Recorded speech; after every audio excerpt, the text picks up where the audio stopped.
right? It's like, hey, Brandon, we just met. Can I have your social security number? Can I have your bank account? Most people are looking at us like, I don't know you like that.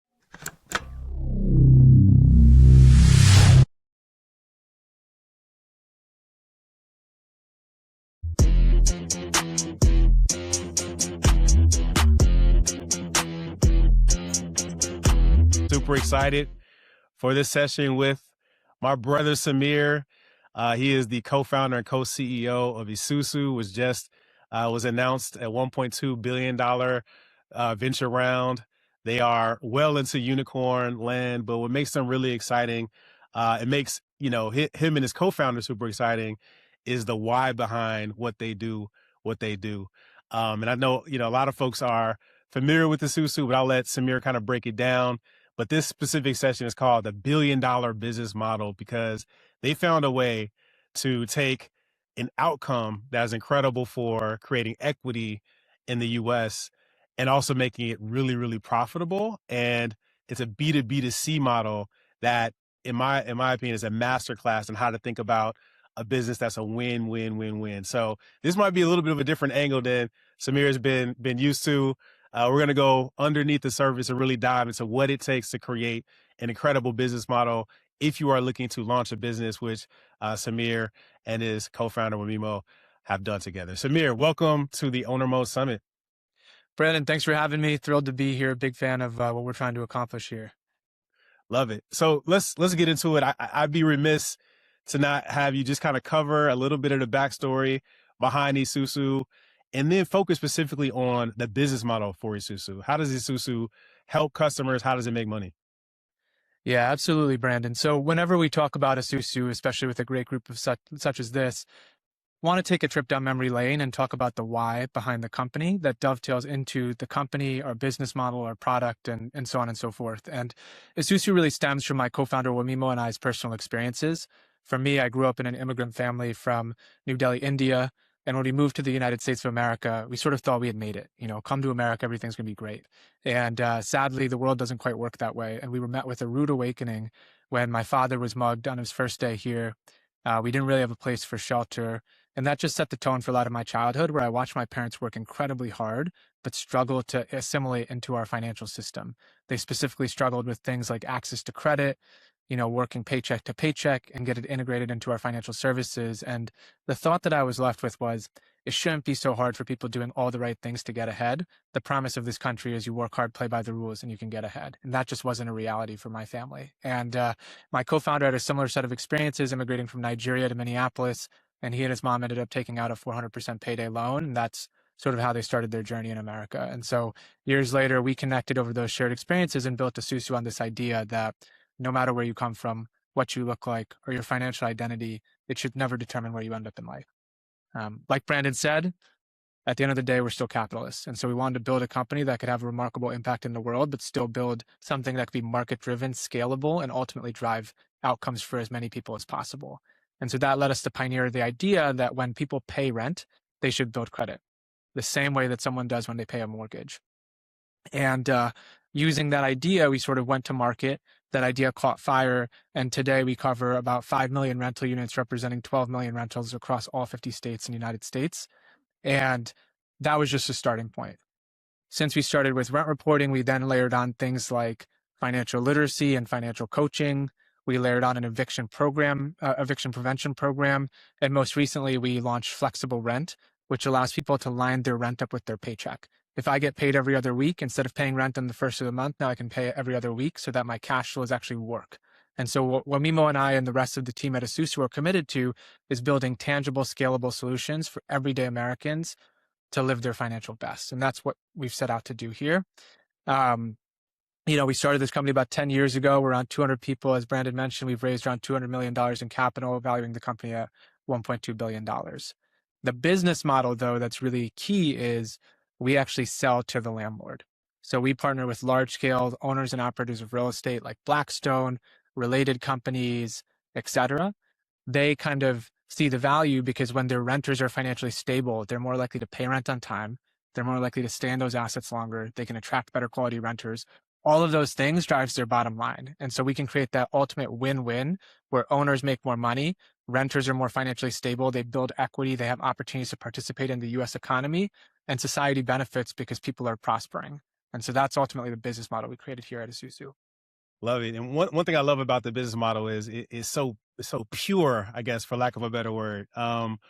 You all went through some things coming up with your families that put you on a mission to change these things, but then created this win-win-win model for everyone involved. The first question is, how much did you change your initial thesis, if at all, right? Because we see a ton of pivoting happening with startups. It's encouraged. You all seem pretty true to kind of what you set out to do from the beginning, but I'm curious to know how much adjusting happened along the way. Oh man, there is not a single successful company out there that was kind of a straight line path to the finish. So what I always tell founders is just get started. What you started with is not going to be what you end with. And that was very much the case for myself and Wamimo at Esusu. And so the idea that we actually started with was very different. It was a rotational savings product. Rotational savings is actually when groups of people come together, pool their money, and take turns withdrawing from this group pot to make big ticket purchases. In West Africa, it's called Susu. That's sort of one of the originations of Esusu. In India, it's called Chit Fund or Kitty. And so both of our families did this thing, and we had this brilliant idea that we would digitize it and go direct to consumer to sell it. And along the way, we learned a few things very quickly. Number one, direct to consumer is incredibly expensive, and it is really hard, right? It's like, hey, Brandon, we just met. Can I have your social security number? Can I have your bank account? Most people are looking at us like, I don't know you like that. I'm not giving you this information, right? And so we learned that the only way for us to build trust was actually boots on the ground, in-person interactions, going to churches, going to community centers, sharing our stories. And that would resonate and people would give the app a shot, but it's not scalable. It's not venture backable, right? We're not going to hit scale in that manner. And so that sort of led us to our first sort of key insight, which is we need a way to piggyback on existing trust, which is basically B2B2C. And so we then took that technology and started licensing it to nonprofits, community banks, CDFIs, and saying, hey, you're trying to serve a demographic that we care about, and you don't have the tools to do it. So why don't you use our technology to reach them? And that worked a little better, but we ran into two other problems. Number one, those institutions don't have a lot of money. So once again, we could scale more than with direct to consumer, but it wasn't going to be $1 billion sort of outcome. Number two was that we were solving the wrong problem. Most of what Wamimo and I were doing was actually talking to our customers. We would text literally every single customer that ever signed up for our app, got a phone call or a text from one of us. And what they told us over and over was, we love this product, but we know we need to save money. And the real problem is that when we try to save, we hit a financial emergency and we don't have the funds to cover it, and we don't have a place to go for cheap debt. And debt is the backbone of America, right? If you want to talk about something like the racial wealth gap in America, 80% of that is driven by home ownership. What is home ownership? Cheap debt from FHA loans and VA loans. And so the history of the middle class in America is built on debt, yet there's 45 million Americans who are credit invisible who can't access debt. And now they're going out there and borrowing at 400% interest, all these predatory terms. And that's actually a loss for them, but that's an even bigger loss for the United States because we're just throwing GDP away. And so how do we bring these people into the system and give them a shot to participate, right? So that's what really shifted our orientation to how do we help people build credit? What do we do to help people build credit?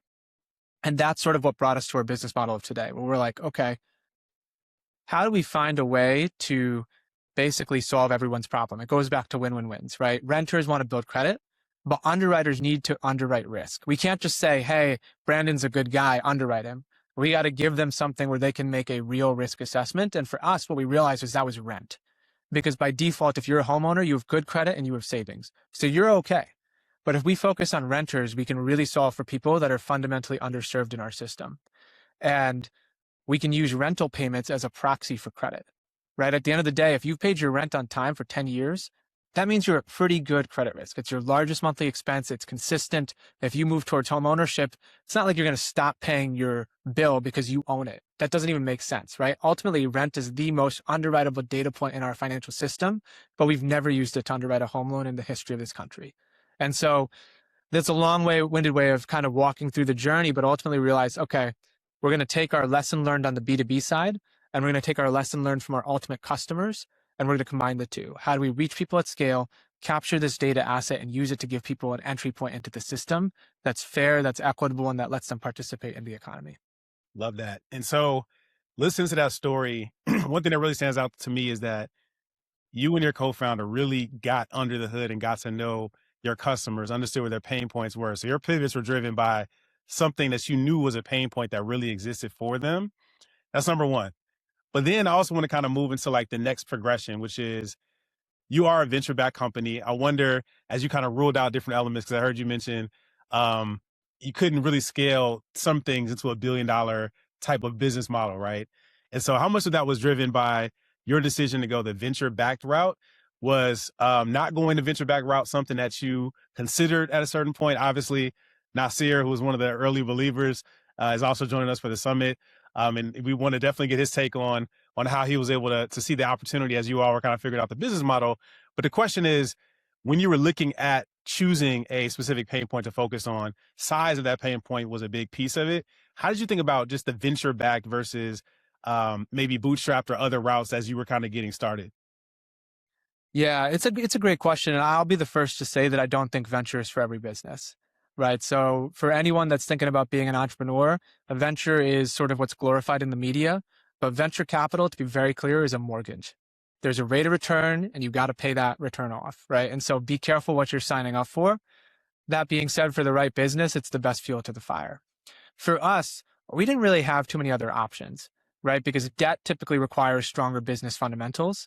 And we needed venture so that we could build the technology and get the company to a point where we were earning the revenue to then be profitable or demonstrate enough revenue to have other options. So one, venture was really the best option for something that requires upfront investment before you see sort of a return on that investment. Number two, though, is that we did bootstrap. After when Mimo and I quit our corporate jobs, we bootstrapped for 18 months. I was $100,000 in credit card debt. I couch surfed. Eventually, I got one of my close friends to co-sign a lease with me in Harlem. There's 2 bedrooms. One was the big master bedroom, and the other was like a Harry Potter closet. I lived in the Harry Potter closet and Airbnb'd out the larger bedroom, and that's how I covered rent and utilities and my health insurance. I was the guy who would save my Starbucks cups because when you go back with the Starbucks cups, it's only 50 cents. Right. So I needed coffee as an entrepreneur. I worked out of Blink Fitness in New York, which I think is now a different company. That's how long it's been. Right. So you do all the things you got to do. But at some point, you need to be able to sort of move past that phase and really invest in the business. And myself and Wamimo don't come from money. So it's not like we had a safety net for ourselves personally. Right. And so we needed to figure out a way to, one, invest in the business to drive growth, and two, to make it more stable because we just can't keep accruing debt forever. I had 7 debtors calling my university. I went to NYU. They had sent me to collections, right? And so we really needed to figure out a pain point to address that. And for venture, you know, it's funny because we had the right signs, but I think Esusu is the greatest case for diversity in venture capital that's out there. And I don't say that because everyone we talked to was racist or any of the isms. I say that because they were missing the market, right? We would talk to people and they would ask me questions like, who cares about 40 points on a credit card? How many people in this country live paycheck to paycheck? And for me, what I realized is like, their thinking is that we are building a business for a small segment of the market. And what they're missing is that is the majority of this country. 50 to 75% of Americans are paycheck to paycheck. More people struggle with credit who don't, right? But most of the people in venture who are writing checks, their friends are lawyers, they're bankers, they're consultants. They talk about having perks at airlines, but that is not everyday Americans. And so I realized like that is a real mindset shift. And the reason people didn't see it is those weren't their lived experiences. And that's why it took us time to raise venture capital. Our first backers, people like Acumen Fund, Impact America, Naziret Zeal, Concrete Rose, now known as Westbound with Sean Mendy, Next Play Ventures, Serena Ventures. All those folks understood the audience that we were trying to build for. And they understood that this wasn't a small market. This was a massive market. This was most of this country. And that is the miss. And that is what we had to convince these folks of. And so we had to bootstrap to get the data, the customers, the info to then say, look, not only are we telling you this is a big market, but the data backs it up. So timing is everything. And so a lot of people would say, why wasn't anybody doing this before you all came along? You know, it's a great question. I think there's a few things. I won't say that we were the first person to think about building better financial tools for underserved communities. There's certainly been other companies that have done things around that arena. I think what we were able to do was a couple of things, right? One was we really focused on credit, right? That was our niche. And what happened around 2014 is the definition of credit evolved from being something where you had to take debt to being something where you could use alternative data to build credit. Now let's talk about why. Right. The reason that happened was for policymakers, that means more of their constituents could participate in the economy. For the credit bureaus, they actually lose when people are credit invisible because you know what? They can't make money on their credit score, right? So they actually are incentivized to do that, right? So you had two big stakeholders who wanted to be able to score everyone in this country. Then you had landlords who were like, I want to get paid on time. And you had renters who were like, I'm sending most of my income to this landlord. What do I get for that? Right? So everyone was on board. So you had that shift sort of in incentives that allowed for this to be possible. Then it was figuring out the business model, right? People had tried a lot of stuff like this in a B2C model. It's really hard in financial services, as we talked about. So we really tried to pioneer this B2B model by aligning the landlord and the renter. And then the third was we had to build a lot of really unsexy middleware, right? We had to actually connect with every single property management software, which is the accounting tools they use to process rent. So that way we could seamlessly take that data and report it to the bureaus. Otherwise, you're asking landlords to give you paper, manual spreadsheets, all this garbage data, and all you're doing is cleaning data. And so we needed to build the infrastructure for data to flow into our system for then us to do our magic to transform it into the credit bureau's format, which is Metro 2, and ship it to Equifax, Experian, and TransUnion, right? And so those were really the three things. Number one, the policy and mindset shift. Number two, the business model. And then number three, building the middleware to actually make it seamless and pretty turnkey for our customers. Got it. And so let's talk about some of these unlocks, because when you went through your client roster, I mean, this is like the who's who. You just don't get in bed with Blackstone. It doesn't happen overnight. So as you reflect back to like your journey and some of those big unlocks at the enterprise level, maybe how those unlocks happened. Was it through, maybe some of your investors? Give us like those early milestones that really changed the paradigm and kind of started the first domino that helped you all to become the incumbent in the space, or kind of the call it the player of choice in the space. Yeah, Brandon, I gotta say it's still day zero at Esusu. We're not the incumbent yet. We gotta take that Jeff Bezos mindset, day zero always. But I appreciate the kind words. And I'll say a couple things about this. I think one thing that I'd just point out, particularly for this audience, is neither myself or Wamimo are technical, right? We understand how the lay of the land around engineering and whatnot, but that's not our background. One thing that we both love, though, is selling business. And so, there's pros and cons to every founding team, but our superpower was always people, sales, and driving revenue. And so that's a little bit of what you see reflected in that B2B approach, where like we've had a lot of tech debt over the years that we've had to address, but we're always outselling our technology, right? And so just to say that founders of any background, whether you're technical, non-technical, somewhere in the middle, you can build a successful business. You don't need to follow the stereotype of a technical guy and a product guy and a sales gal or whatever that looks like, right? But for us, sales really comes down to a couple of different things. I think in real estate, it's a super old school industry, right? Like these people have been working with each other for years. They know each other. It's a very word of mouth industry. So that means you got to show up. You got to be at conferences. You got to be in person at events. You got to really put in the sort of sweat equity. And those first few events really suck because nobody knows you. Nobody wants to talk to you. And you're not really offering anything that valuable by comparison to $1 billion transactions they're trying to close. And so Wamimo is saying that I'm sure the Squire guys will love too, but you hang around a barbershop long enough, you're going to get a haircut, right? And that was sort of our mindset with this whole thing, where it's like, we're going to put in the reps. We're going to put in the sweat equity. We're going to be in front of these people. We're going to talk to them, and we're going to be coachable, right? So I'll give you an example of related companies. The vice chair there, Jeff Brodsky, was one of our earliest customers, and he really took a bet on us. But it took us 9 months to set up that meeting. Right. There's a guy at Related. His name's Jamar. We got introduced to him. He kind of helped us out. We got in front of him and he pulled Jeff Brodsky into this meeting. And the first time we met with Jeff, he told us every single thing that sucked about our business and our business model. And I think a lot of founders in that moment would have been really upset and walked away and whatever. And we said, you know what, Jeff, you're right. So tell us what to do differently. And Jeff then whiteboarded all this stuff. And Wamimo and I went back and we just did it. Like every single thing Jeff asked us to do, he did. He's like, you guys aren't SOC 2 Type 2 certified. Related is a $50 billion company. We can't do business with you if you don't have those credentials. Great. We're a 7-person company, but we're going to get SOC 2 Type 2 certified if we have to write the security binders ourselves, right? All right. I need you to have more than one product because I can't sell a deal enterprise-wide if there's only one solution. So what else are you going to offer Related? Great. We're going to launch a second product just for you, Jeff, right?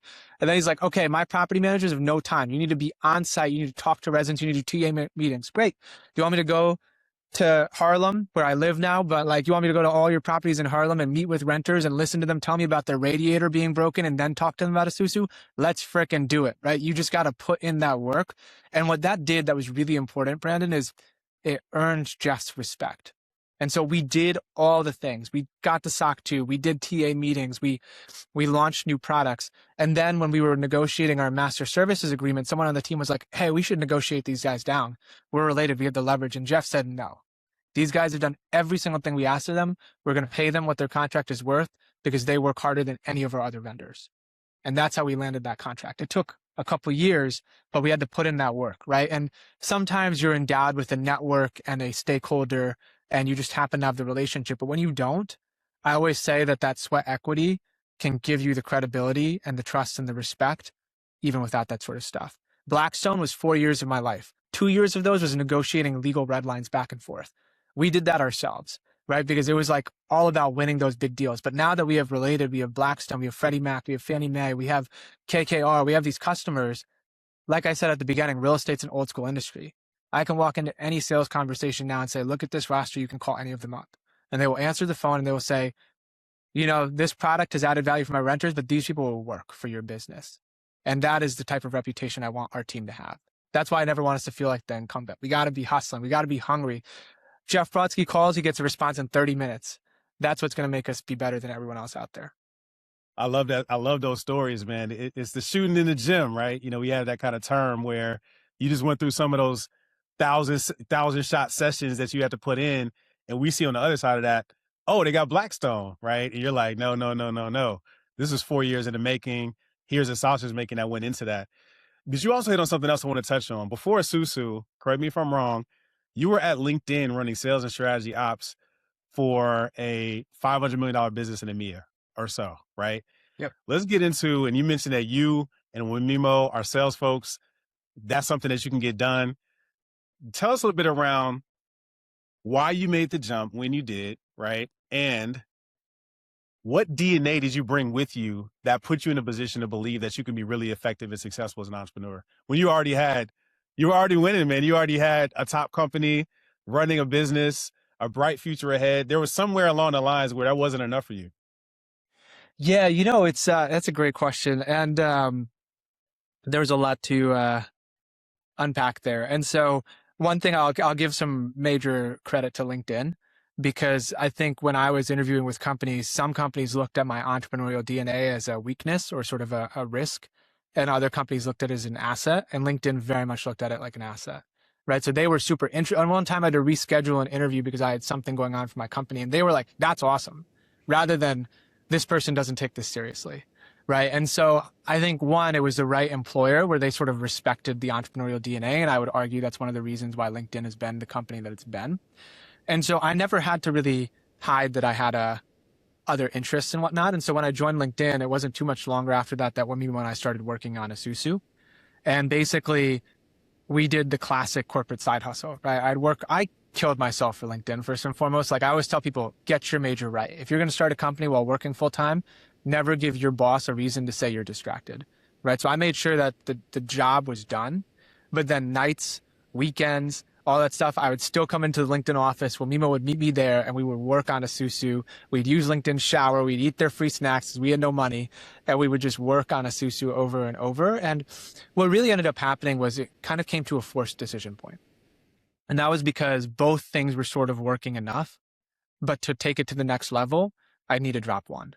And so it kind of came to a forced business turnover, right? With LinkedIn, I'd actually relocated to Ireland and was working on the EMEA business unit. And the next step for the company was to get me permanent citizenship to Ireland or like permanent visa status so that I could actually continue to operate in like this capacity. And I was like, I really cannot ask LinkedIn to do something like that for me if my plan is in 6 months or 12 months or whatever to go jump and do this thing, right? And at the same time, the biggest feedback we were getting from investors were, we need full-time founders. Like we had a product in the market. We were getting customers. We were starting to see revenue. They're like, we need the founders to be full-time before we put $1 into this. And so we kind of hit that on both ends where it's like, this doesn't feel right to me on like a personal level to ask LinkedIn to go through all these hoops if I'm going to leave. And on the business side, we can't raise money unless we're full-time. So I was sort of forced into that decision point. But ultimately what made the choice for me, and then even when we were bootstrapping the next 18 months and everything was tough, was three things. I think number one was whether or not investors believed in the product, the people did, right? Like our customers, our clients were benefiting from it. I saw it every single day, right? We'd get emails. They would say, thank you. This is so powerful. This is helping me. This is helping my family. So I was like, number one, whatever we're doing is working. Number two, I have the great pleasure of having an amazing work husband in Wamimo. And so no matter how great or how shitty every single day was, there was at least one other person that knew exactly what I was going through. And with that sort of infrastructure, you can do anything, right? And beyond Wamimo, I obviously had my wife, my other significant other, and other people that sort of were in my corner. And number three was basically I didn't want to have any regrets, right? And I think Wamimo and I realized at some point we were learning a lot in corporate America, we were making money, but our heart and soul was in building something that could actually impact our communities. And if we don't shoot that shot, are we going to look back at 80 and regret it? And we both agreed that the answer was yes. And so those three things were sort of the driving force to do this thing. But it certainly was not easy. Love it. So you and Wamimo, you called him your other life co-pilot. Let's talk about that a little bit. It sounds like you both weren't technical, right? Back in the day, YC used to say you need to have a technical co-founder, right? And this was kind of like looked at if there was a lot of overlap between the two co-founders, right? You and him are both incredible at sales. And I've heard Wamimo speak. He's definitely up there. I'd say up there with the best of them. But then you had this element of, as you mentioned, together kind of saying, we want to make impact, right? So how did you all think through you and him partnering? Why was he the right partner for you? And then as Esusu has grown and scaled, how do you all divide responsibilities between each other? Yeah, I mean, Wamimo is arguably the most important relationship I've ever had, with the exception of with my wife, right? Those two relationships to me are like the two speed dials, my two emergency contacts, etc., just to share like how much you put into it. And I would say just like a marriage, you got to put those reps into your co-founder relationship if you want it to be like the one that Wamimo and I have. And when we started, we got a ton of pushback because we were co-CEOs, and people looked at that once again as a weakness. But for us, it was always a strength because we always put our relationship at the foundation of Esusu. And you asked why he was the right partner. I think number one, it comes down to values, right? Like we shared a set of values. Whatever you think of as those like hard work, not giving up, but then why we're doing what we're doing, the families we come from, the cultural background we had enough alignment and values that was a strong foundation, right? And then number two, we both went all in. And what that does is it creates trust. And people ask, why does it work? Like, what happens when there's an argument? What happens when you disagree on something? The answer is we work through it because at the end of the day, I trust Wamimo with my life. And I want to really emphasize that because anything that he says, I know that he has my personal best interest at heart and he has the company's best interest at heart. So whether or not I have a different point of view doesn't matter because I know where he is coming from is the right place. And that is the right foundation to work through things. And if he has a different point of view, I trust his gut. And if I have a point of view, we trust my gut and we work through it. And as needed, we bring in expert opinions to validate one perspective or the other. But there's never been a point where we have a disagreement we can't work through. And it's because of that trust. That is the single most important thing. I really want to emphasize that because what happens if you don't have that trust is you wonder why, right? Somebody says something and you're like, oh, what's your motivation? Why do you want this? Why are you thinking this? Like that will kill your relationship and your business.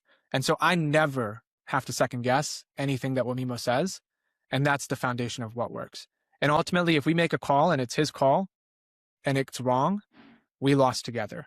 And if he makes a call and it's right, we won together. It doesn't matter. We disagree and commit, but we're all in on supporting each other's ideas. In terms of dividing and conquering, we have our strengths, right? You heard my background, sales strategy, operations. His is more corporate strategy and finance. So we play to our strengths. And whenever we have a strength, it's sort of looked at as a major where the other co-CEO can input and have a perspective. But ultimately, we'll let the person with the more sort of expertise or pedigree drive. And then for important decisions, we always make them together. The final thing I'll say about this that's really key is like all of us are human. We all have good days. We all have bad days. And so the redundancy of having a partner that's in the trenches with you can't be understated, right? When he's having the worst day of his life, I'm there to pick up the slack. When I'm having the worst day of my life, he's there to pick up the slack. When I haven't slept For whatever reason, maybe he's more well-rested. When I'm feeling pessimistic, he's feeling optimistic. When he's feeling pessimistic, I'm feeling optimistic. That infrastructure actually leads to a lot more stability and better decision-making for Esusu as a whole. And being a founder is really freaking lonely, and doing it with someone that you love, trust, and respect is one of those things that makes the journey 10x more rewarding. That's phenomenal.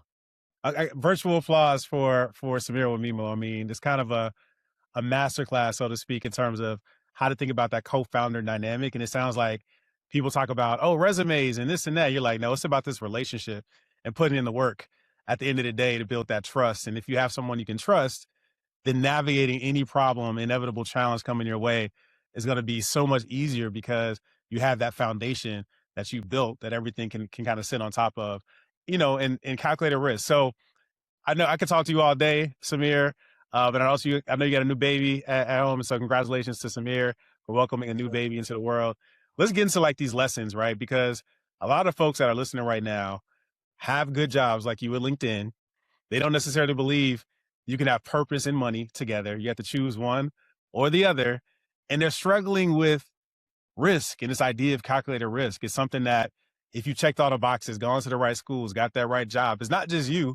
A lot of times it's people around you who are looking at you and saying, you're crazy giving this up. So, looking back and kind of, looking at folks that are kind of considering whether or not this is something that they have on their heart, but they don't necessarily feel the confidence or the resolve to really pursue, what perspective would you share with these folks?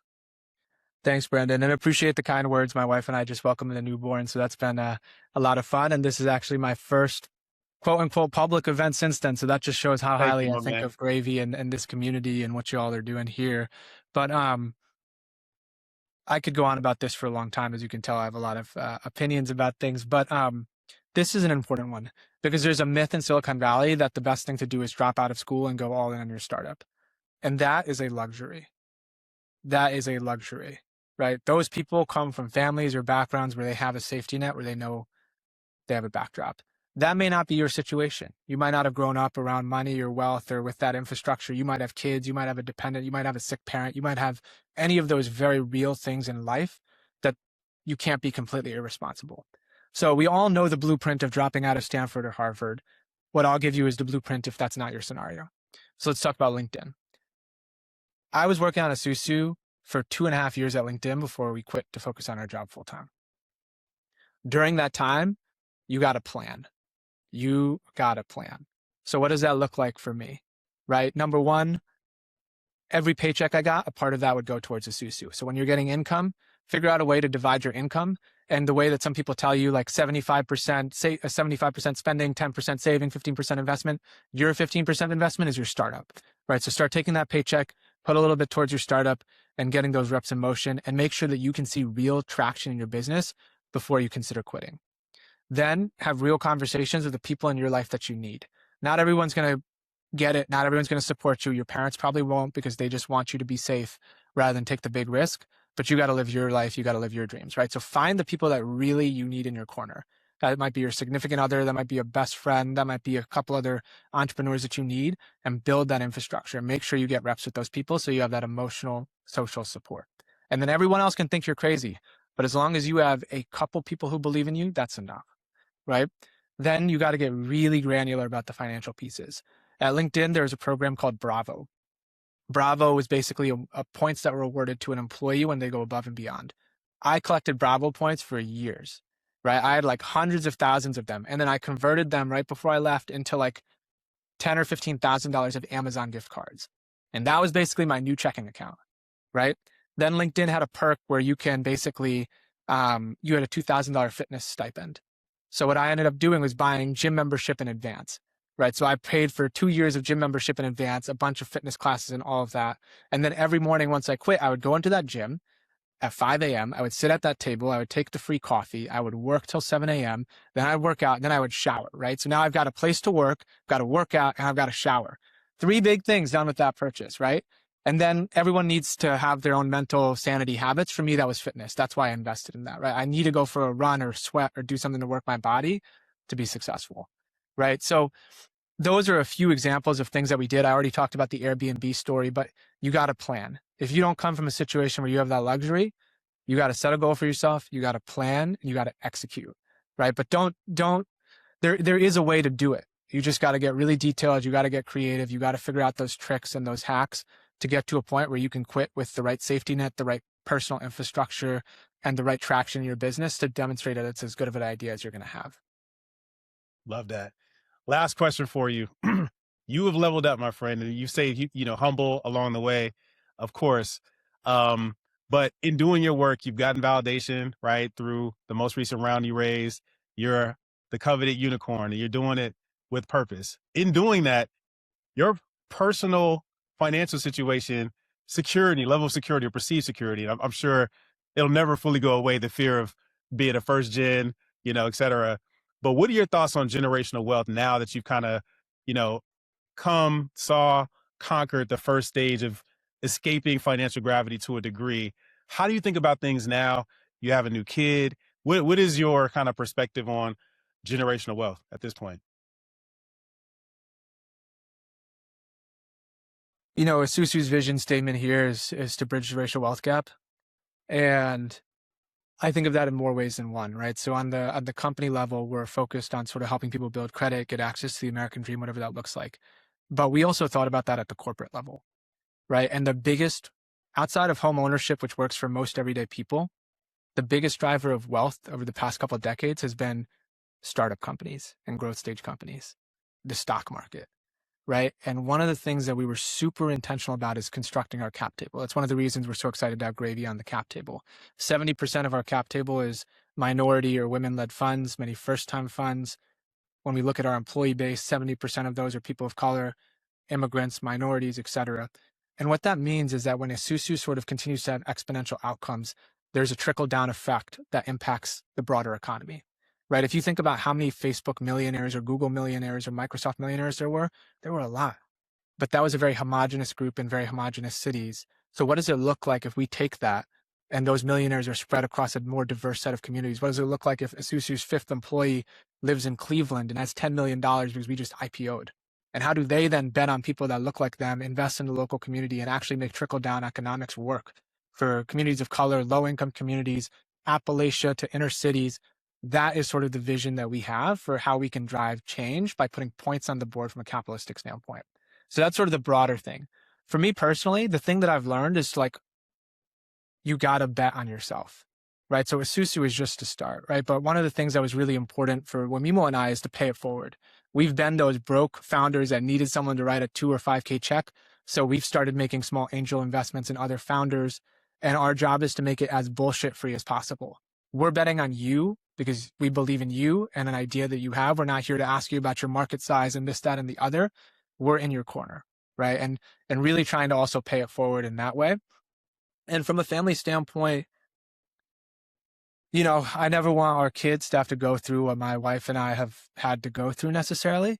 But at the same time, you want them to learn values. And that's still something I'm figuring out. Brandon, you might be able to give me some tips and tricks on that end with your 3 kids. But, I think we want to find the right balance of giving our kids opportunities earlier in life to create a future for themselves. And at the same time, making sure they understand resilience, hard work, grit, sacrifice, and actually are still able to connect regardless of where Esusu goes. Maybe Esusu will become a $100 billion company. I'll put it out there, right? Our lives will look very different. But I still want our kids to have those fundamental values that shaped myself, that shaped Wamimo, that shaped our wives, that have shaped our families. And so that's sort of the goal. How do we kind of thread those 2 needles? And for me, we're going to keep swinging. We're going to keep making big bets. We're going to change the way this wealth building infrastructure works with folks like Brandon. Hey, love it. And that's an incredible way to end this conversation, which I could take on for hours and hours. First off, congrats on your success with Esusu. Congrats on what we talked about as the real work, which is being fruitful and multiplying with the new baby. And we're excited because, you're bringing this track record of achievement and success, but I'm hearing more hunger than ever before, right? To kind of continue to push. And that's what gets me really excited. Fortunate to be on the cap table. Appreciate the opportunity and always you showing up for what we're doing. So with that, audience, give Samir a virtual round of applause. Thank you for joining the Owner Mode Summit, and we'll talk to you real soon. Thanks for having me, Brandon. Good to see you all. All right.